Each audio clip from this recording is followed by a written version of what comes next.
Família, passamos pela primeira aula, na minha opinião, a pior aula do módulo. Agora, por exemplo, essa segunda aula a gente já vai aprender algumas coisas mais legais, melhores de se conversar, e no caso aqui eu vou te apresentar o plano B, né? Eu vou te apresentar o seu plano B, porque se não der certo no banco, eu já vou te dar o caminho aqui. Não, tô brincando, beleza, galera? Não leva a sério aqui não, porque hoje a gente vai aprender a lavar dinheiro. Show? E por que a gente tem que aprender a lavar dinheiro? Porque se a gente souber os passo a passo, o que tem que fazer, como é que funciona, como é que lava, é mais fácil você identificar quando alguém está fazendo isso. Então hoje a gente vai entender e ver o passo a passo e como é que funciona, né? E por que se lava dinheiro. Então, indo aqui para nossa aula, quais são os ciclos? A lavagem de dinheiro pode ter várias etapas, né? Dependendo da quadrilha e etc. Ela pode se especializar de várias formas diferentes, mas, em regra, segue 3 passos, que é colocação, ocultação e integração. Esses são os 3 passos. Por que eu falei devagar? Porque você precisa saber essas palavras e você precisa saber a ordem. Se você pausar o vídeo agora, você consegue repetir? Se você não consegue, decora e faz esse teste, porque vai ser importante. É melhor sofrer e aprender uma vez só do que ficar depois tendo que revisar. Beleza? Então, a primeira fase, o dinheiro de origem ilícita, obtido de forma ilegal, ele precisa entrar no mercado financeiro. Por isso que o nome, colocação. Beleza? Pode ser corrupção, outros crimes, tráfico, enfim, assim por diante. 2, você tem que ocultar. Você colocou o dinheiro no mercado financeiro, agora você precisa sumir com ele. Então, você precisa fazer, de fato, ali o processo de lavagem. Então, você pega aquele dinheiro sujo e você pode, por exemplo, processar através de várias transações, mandar para laranja, mandar para CPFs distintos, voltar para tal CPF, comprar alguma coisa e assim por diante. Você tem que ocultar esse dinheiro, você tem que dificultar o máximo possível que o dinheiro ele seja rastreado. E terceiro, você volta esse dinheiro de novo, você para ele numa fase final, de uma forma que ele tenha cara, não digo nem cara, de uma forma que ele já esteja de fato limpo. Então você faz a integração. Você coloca o dinheiro ilícito, você oculta o dinheiro ilícito e você volta ele, né? No caso, você coloca ele numa pastinha onde ele perdeu aquela característica de ilegalidade. Então, por exemplo, dinheiro de origem aparentemente ilícita, após a lavagem, o dinheiro aparece como se fosse adquirido de maneira lícita, podendo ser introduzido no sistema financeiro sem levantar suspeitas. Beleza? Vamos falar mais sobre isso. Então, penas e etapas da lavagem de dinheiro. A prisão de 3 a 10 anos, mais multa. É importante já destacar, vai ter uma página para isso, mas eu já vou colocando na sua cabeça porque é importante também. É o tipo de informação que eu tenho que pausar o vídeo e você tem que saber falar a resposta, que é o seguinte, todo mundo ali, não importa da lavagem de dinheiro, vai concorrer no mesmo crime. Outra coisa, se você não lavou o dinheiro, mas você utiliza do dinheiro sabendo que era fruto ali desse crime, você também incorre na pena, beleza? 2, a colocação, que é a introdução, a ocultação e integração. Já tinha falado ali atrás, aqui é só para vocês conseguirem visualizar através de esquema. Então, o investidor, aí no caso aqui, existe dentro do banco algo chamado conheça seu cliente, beleza? Que é esse KYC aqui. O que é esse conheça seu cliente? Você precisa segmentar, saber com quem você está operando, até para você saber se aquela operação que a pessoa está fazendo é suspeita ou não. Por exemplo, você é um gerente de alta renda e você tem um cliente que, inclusive, ele briga com você porque a movimentação dele, o Pix, não está acima de 500 mil, ele recebe muitos valores, tem várias empresas, várias fontes de renda e assim por diante. Essa pessoa movimentar dinheiro, fazer Pix elevado, não necessariamente é algum tipo de indício de lavagem de dinheiro ou de fraude. Por quê? Porque você conhece o seu cliente e você sabe que ele está segmentado ali com alguém que faz esse tipo de operação. Agora você tem algum outro cliente que está segmentado numa carteira mais de baixa renda, que movimenta no máximo R$2.000 por mês, e do nada essa pessoa começa a movimentar 15 mil, 30 mil, 40 mil. Pode ser alguma coisa? Pode. Você pode ir lá investigar melhor e ver, na verdade, que vendeu um carro, recebeu uma herança, tem um dinheiro, uma indenização, um processo está recebendo em algumas parcelas distintas, ou pode ser uma operação de fato fraudulenta. O que você tem que fazer é o seguinte: conhecer o seu cliente para você poder ver o que realmente saiu do comum e poder investigar ou não, né? Então você tem que conhecer a origem e o patrimônio do cliente, se ele é compatível com as transações financeiras, o destino e assim por diante. O cadastro, né, que no caso, sempre que alguém vai no banco, hoje acontece mais pelo celular, mas antes você tinha que preencher ali uma folha, que é qualificar o cliente, por exemplo, nome, telefone, onde mora e assim por diante, renda, patrimônio. Então você precisa qualificar, né, fazer o cadastro do cliente, e esses dados eles precisam ser mantidos por 10 anos, beleza? 10 anos é o prazo legal que você tem que ter acesso a essa documentação do cliente. Então, decora esse 10, que sempre é bom decorar números, né? Então, obrigação de cadastro, né, de conhecer o cliente, serviços de aplicação de recurso, compra e venda de moeda estrangeira, custódia de distribuição de valores imobiliários e bolsa de valores. Então, indo adiante, a avaliação interna de risco. Um dos objetivos é você fazer o quê? Você poder avaliar se a sua operação, se o seu banco, ele está sendo utilizado como um mecanismo de lavagem de dinheiro. Você, como instituição financeira, como alguém que trabalha num banco, você pode correr numa coisa chamada risco de imagem. Por mais que alguém burlou o seu sistema e estava cometendo ali um crime usando a sua tecnologia, a sua agência, o seu banco, por si só você não cometeu um crime, né? O banco não cometeu algo ali ilícito, mas o risco de imagem é muito prejudicial. Então, você tem que tomar cuidado com isso. Então, você faz a avaliação dos colaboradores, prestadores de serviço e terceirizados. Por exemplo, a gente falou um pouquinho sobre conheça seu cliente. Você também tem que ter etapas de conheça seus colaboradores, conheça seus empregados, conheça seus... Enfim, você precisa conhecer todo mundo que está envolvido ali dentro dessa cadeia. E a classificação de risco, né? Qual que é o risco daquele produto ser usado para isso ou não, os canais, ambiente de negociação e tecnologia. Beleza, indicadores de efetividade da lavagem de dinheiro, né? A metodologia utilizada e os testes realizados, deficiências verificadas na instituição e publicados de disponibilidade do órgão regulador. Nomeação do TAR. Outra coisa, toda instituição financeira precisa ter um representante junto ao órgão regulador, que no caso, uma pessoa que vai trabalhar muito junto ali com esse diretor vai ser o COAF, né? E ele vai ser responsável por implementar essas medidas de combate à lavagem de dinheiro, e não só vai ser responsável por implementar essas medidas, ele também vai ser responsável por fiscalizar, tá bom? Ele faz parte do processo da administração da instituição, e de acordo com o Banco Central e a CVM, a instituição deve colocar ali um diretor estatutário responsável para cumprir essas normas. O diretor ele pode desempenhar outras funções, isso é importante, desde que não haja conflito de interesse com a área de combate de lavagem de dinheiro. Então não pode ser ali uma área que o diretor ele poderia se beneficiar de alguma forma, ou teria muito contato com esses clientes que poderiam fazer esse crime, ou convencer.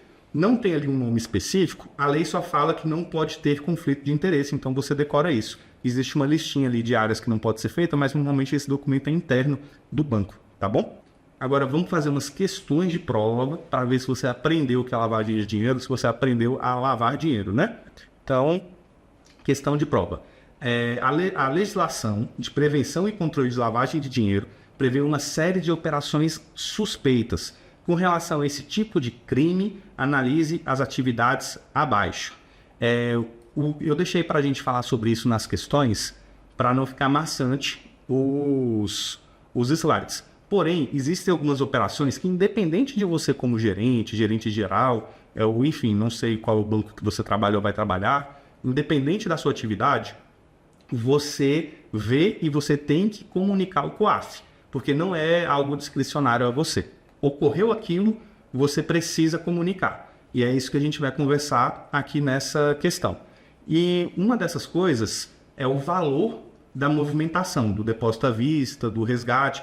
Não sei se já aconteceu com você, de você, por exemplo, ir sacar um dinheiro, ou fazer uma TED, alguma coisa assim. Aí um gerente vai lá no caixa e faz algumas perguntas para você e precisa botar a senha dele ali no computador do caixa na hora que ele está fazendo a operação. Provavelmente você foi comunicado que você fez essa operação com o COAF, mas o próprio gerente falou, estou comunicando porque precisa, porém nada fora da normalidade. Inclusive, eu acho que são valores que precisam ser atualizados, porque hoje em dia é mais comum ter esse tipo de transferência, mas, enfim, vamos aqui para cima. Ó, dono de uma banca de jornal faz um depósito de R$ 1.200 em notas de pequeno valor. Você tem uma banca, né? Você tem um jornal. Não sei se aí na sua cidade isso é comum, mas em Brasília é comum, principalmente no plano piloto, cada quadro ali tem umas banquinhas de jornal. Então a pessoa vai lá de manhã, dá R$2. Na verdade, ainda vende jornal, diretor? Não? Mas se vender, quanto que deve custar? 3, 4. Pronto, aí imagina, você passa o dia vendendo ali jornal de 3, 4, 5 reais, vendendo pingadinho ali, o café para quem está indo trabalhar. É plausível que no final do dia, ou no final de 2 dias, você tenha esses R$ 1.200 e você vá no banco depositar esse dinheiro, né? Você não vai ficar com o dinheiro acumulando todos os dias. Então, você como gerente, diretor, você iria comunicar ao COAF que o dono da banquinha ali na 410 Sul pode estar lavando dinheiro? Não, né? Então, você marca como errado essa aqui. 2. Cliente foi depositar o valor de R$ 17.500 em espécie na conta de uma joalheria, referente à compra de joias. Aqui eu vou fazer um outro adendo. Não coloquei na página para não ficar maçante, porém essas páginas, essas questões, elas também fazem parte do material de estudo. Então não é porque eu cheguei nas questões de prova que você pula, beleza? Não são só as instituições financeiras que precisam comunicar lavagem de dinheiro, e não são apenas bancos e etc. que precisam ter processos internos de lavagem de dinheiro. A lei fala que, independente de banco, existem alguns segmentos que eles precisam ter cuidado quando se fala de lavagem de dinheiro, e não são bancos. E um exemplo disso é o quê? A joalharia, quem vende pedras preciosas, obra de arte, porque é muito fácil lavar. Porque, não sei, hoje pior que aqui não tem um quadro, mas às vezes um quadro para mim pode valer R$50, para alguém pode valer 1 milhão. E quando você faz essa transação, depois que está na conta das pessoas e você tem um lastro, por que você fez esse tipo de transação, o dinheiro ele é legal. Então a mesma coisa serve com joalheria, enfim. Essas empresas que facilitam, né, a lavagem de dinheiro, elas precisam tomar cuidado. Então, se o cliente ele foi depositar em espécie o valor de R$ 17.500 numa joalheria, referente a uma compra de joia, você precisa comunicar ao COAF? O que você acha, diretor? Depois disso que eu falei. Bom, Em dinheiro, em espécie. ainda assim acho que é plausível, né? Vai. Esse aqui você precisaria. Esse aqui faz sentido. Na verdade, não faz parte aqui da aula, mas eu estava, enfim, numa loja aí de grife, né? Com a minha esposa, e ela tava conversando com a vendedora, e ela falou que é muito comum o pessoal ir comprar essas bolsas, tipo, muito caras, em dinheiro. Muito caro. Tipo, eu falei assim, não, deve ser coincidência, né? Tava sobrando lá e tal, mas imagina, você vai comprar bolsa de R$25 mil em dinheiro, né? Porque, enfim, porque a gente entrou nessa conversa porque ela foi comprar um negócio, não era uma bolsa de R$25 mil, era bem menos, né? Mas ela perguntou qual é a forma de pagamento, ela deu opção de dinheiro. Aí eu fiquei, poxa, dinheiro, velho? Como é? Acho que nem cabe no meu bolso, mas beleza. Mas é uma forma de você lavar dinheiro. Então, com todos esses tipos de local onde aceita pagamento em espécie muito alto e que é difícil você atribuir valor, sim, suspeito de lavagem de dinheiro. Então, a 2 está certa, muito embora o diretor ache normal comprar joias em R$17.500 em espécie. 3. O cliente tem um comércio pela internet e faz depósito em espécie de R$20 mil referente à venda do mês anterior. Faz sentido? Em referente à venda? Por exemplo, eu estou gravando esse curso, você que está aí desse lado está tendo acesso a um curso bom, com uma qualidade boa, enfim, realmente algo que está te entregando valor. Você pagou um valor simbólico, né, um investimento simbólico por isso, porém outras pessoas pagaram também.